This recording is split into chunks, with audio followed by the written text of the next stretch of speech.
ایک زید حامد صاحب ہوا کرتے تھے، اسٹیبلشمنٹ کے بہت قریب تھے. ان کو ہم نے ساری زندگی ان سے سنا کہ اسرائیل میں یہ ہو جائے گا، پاکستانی یہ کریں گے، پاکستانی فوج یہ کرنے والی ہے اسرائیل کے خلاف، اور اسرائیل کے خلاف ایک جہاد کا وقت آنے والا ہے. اب پاکستانی چاہیں یا نہ چاہیں آپ کو غزوہ ہند میں بھارت کے خلاف جانا پڑے گا. پہلے وہ بندوقیں لے کے پلاٹوں میں بھاگ رہے ہوتے تھے، کبھی ادھر کبھی ادھر، میں یہ کر دوں گا وہ کر دوں گا، لیکن غائب ہیں. وہ ایک دن ڈی چوک میں احتجاج کرنے بھی نہیں آئے. یہ تک فرمایا بزرگوں نے کہ ہم جیل جانے کو تیار ہیں، ہم ٹکرا جائیں گے، اور برٹش اور امریکن امپائر اگر یہودیوں کے پیچھے نہ ہو پھر ہم دیکھتے ہیں کہ کس طرح وہاں اسرائیل قائم کر سکتے ہیں. بڑا واضح موقف تھا ہمارا. پہلے نمبر گیم تھی، تعداد کی گیم تھی، جذبے کی گیم تھی. اب نہیں، اب کھوپڑی کا کھیل ہے، سائنس اور ٹیکنالوجی ہے. ایک بام اوپر سے آتا ہے، کہانی ختم ہو جاتی ہے. اوتھے کیڑی دلیری بھئی، 10 کروڑ ٹیپو سلطان بھی نیچے کھڑا ہو تو وہ ایٹم بم نو کیچ کر لائے گا. ہم جیسوں کی بالکل اب دھوبی کے کتے.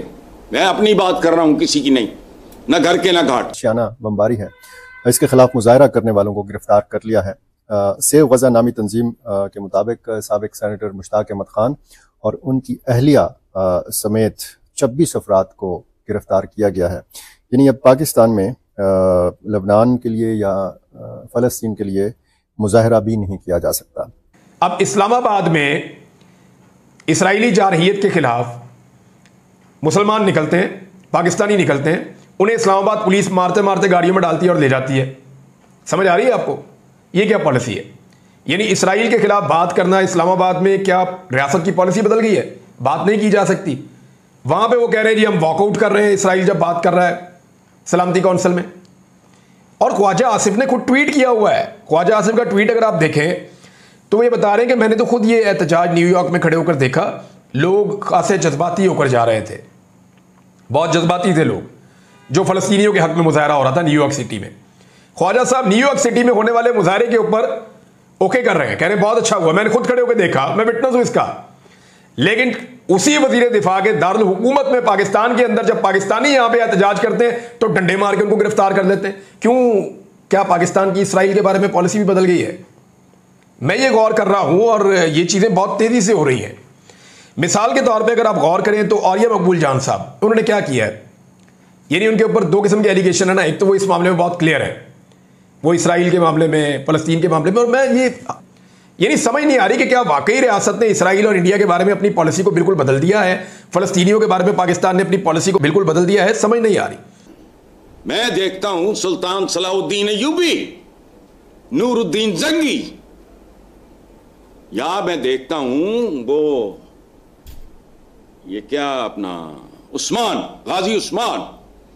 صبح اٹھ کے اخبار دیکھتا ہوں تو غزہ کے بچے، اس کے بوڑھے، اس کی عورتیں، اینے جنے یہودی. ایک خدا کا واسطہ اپنے رونوں سے نکلو، اپنے مسائل سے نکلو، کوئی معاملات کو ریزالو کرو، اور اس کے بعد کوئی ڈھنگ کے 4 بندے پیدا کر لو.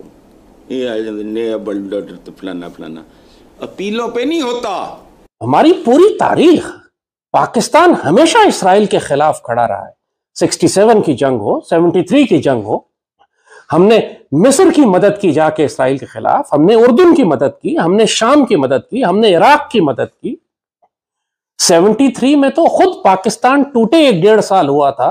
ہم اپنی تاریخ کے سب سے کمزور ترین مقام پر کھڑے ہوئے تھے، اس کے باوجود ہم نے اپنی اینٹی ایئر کرافٹ یونٹس اور اپنی بٹالینز کو ہم نے بھیجا جارڈن کے اور سیریا کے اور عرب ملکوں کے دفاع کے لیے. ہماری ایئر فورس گئی، ہم نے اسرائیلی جہاز مار کر گرا. تو آج تو اللہ کے فضل سے ہم ایٹمی طاقت ہیں، پوری مسلمان دنیا ہماری جانب دیکھ رہی ہے. ایران کے جو پراکسی حزب اللہ ملیشیا لبنان کے اندر، اور جو اسرائیل کے لیے بہت بڑا خطرہ سمجھی جاتی تھی اور بہت سارے لوگ سمجھتے تھے، اس کا اسرائیل نے رگڑا نکالا. ٹھیک ہے، اب ایران نے کبھی وہ سعودی عرب کو دھمکی لگاتا ہے، کبھی وہ جو ہے وہ اللہ آپ کا بھلا کرے یو اے ای میں گھس جاتی ہیں، اس کی فوجیں اس کے جزیروں کے اوپر قبضے کر لیتی ہیں، کبھی وہ کہیں چلا، کبھی وہ جو ہے وہ کویت کے اوپر دعوے دار ہو جاتا ہے. عراق کو تو پورا اس نے کنٹرول کیا ہوا ہے، شام کی پوری اکانومی چوس گیا ہے وہ. اچھا، شام کے اندر جب وہاں کے الوی حکمرانوں کو مسائل درپیش ہوئے اور وہاں کی 90% سے زیادہ آبادی سنی مسلمانوں کے اوپر مشتمل ہے، تو وہاں کے سنیوں کو جا کے قتل کرنے کے لیے ادھر سے ایران بہادر نے اپنے پاسداران انقلاب بھیجے، ادھر سے یہ آئے، اب جن کا رگڑا نکلا نا حسن نصر اللہ صاحب کا، حزب اللہ آئے جی، اور انہوں نے اتنے بے رحمانہ طریقے سے 15 سے 20 لاکھ مسلمان سنی مسلمان وہاں پہ قتل کیے تاکہ بشار الاسد کی الوائٹ حکومت جو ہے وہ برقرار رکھی جا سکے، اور رکھی روس کے ساتھ مل کے انہوں نے وہاں پہ مسلمانوں کا جینوسائیڈ کیا۔ ہم نے کبھی بھولے سے اپنے کسی ولاگ کے اندر اس کا ذکر کر دینا تو پاکستان کے اندر ایرانی متاثرین نے اچھل کے چھت کو بجنا، ٹھیک ہے بھائی کر لیا جائے، ٹھیک رہے جائے، چلیے ٹھیک ہے نا۔ اب اس وقت ایران کا رگڑا نکل گیا، انہوں نے ٹھوک کے رکھ دیا ہے حزب اللہ کو، اور لوگ بولے ان کے لیے تو کس منہ سے بولے؟ اور جس قسم کا سفاک جینوسائیڈ اور قتل عام فلسطین میں یہودی کر رہے ہیں، کوئی مسلمان ملک اس کو روکنے والا نہیں، سب ایک دوسرے کی جانب دیکھ رہے ہیں۔ یہ پاکستان کی ذمہ داری ہے کہ پہلا قدم اٹھائے۔ جب انڈیا اسرائیل کی مدد کرنے کے لیے ویپنز اور ڈرونز بھیج سکتا ہے تو ہم فلسطین کے مسلمانوں کی مدد کرنے کے لیے اینٹی ٹینک گائیڈڈ میسائلز اور سرفیس ٹو ایئر میسائل اور ایئر فورس کا کور کیوں نہیں دے سکتے؟